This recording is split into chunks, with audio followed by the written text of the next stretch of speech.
आणि शिजवल्यानंतर ह्याला चिकन 65चा मसाला लावलाय आणि ती तळायला लागली तर तळलेलं असं. तर आज मी आई पप्पा काल रात्रीच 12:15 वाजता कासेगावला तेजूकडे आलोय आणि इथं आल्यानंतर ना तेजूनं मटन चिकन सगळं आणलंय आणि लेग पीस आणली ती तळायला. मग ती तळायला आज आम्ही एक वेगळं डोकं लावले. तर ती कुठलं तर पहिल्यांदा लेग पीस व्यवस्थित मिठात हळदीत आणि आलं लसणाच्या पेस्ट मध्ये शिजवून घेतलेली आणि त्याच्यानंतर तळायचं चालू केलंय. तुम्हाला कधी दाखवतो कसं चाललंय. हे बघा हे कोंबडीचं लेग पीस सगळ्यात पहिल्यांदा शिजवली ती आणि शिजवल्यानंतर ह्याला चिकन 65चा मसाला लावलाय आणि ती तळायला लागली तर तळलेलं असं.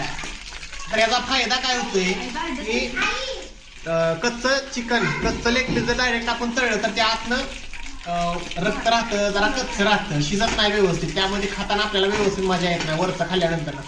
पण ह्याचा फायदा काय आहे तर आधीच शिजला असल्यामुळं त्याला वर्ण मसाला लावला आणि असं केलं की अजिबात कच्चं राहत नाही आणि खायला लय मजा येते. तर तुम्ही असं एकदा करून बघा किंवा करत असाल तर कमेंट करून सांगा. नाहीतर एकदा करून बघा कारण 100% सांगतो लेग पीस कधी पण आपण जाड असल्यानंतर ना तळताना डायरेक्ट कच्चा आतनं कच्चा राहतो. 100% रक्त वगैरे राहतं त्यामुळे मजा येत नाही खाताना मूड जातो काय काय जणांचा.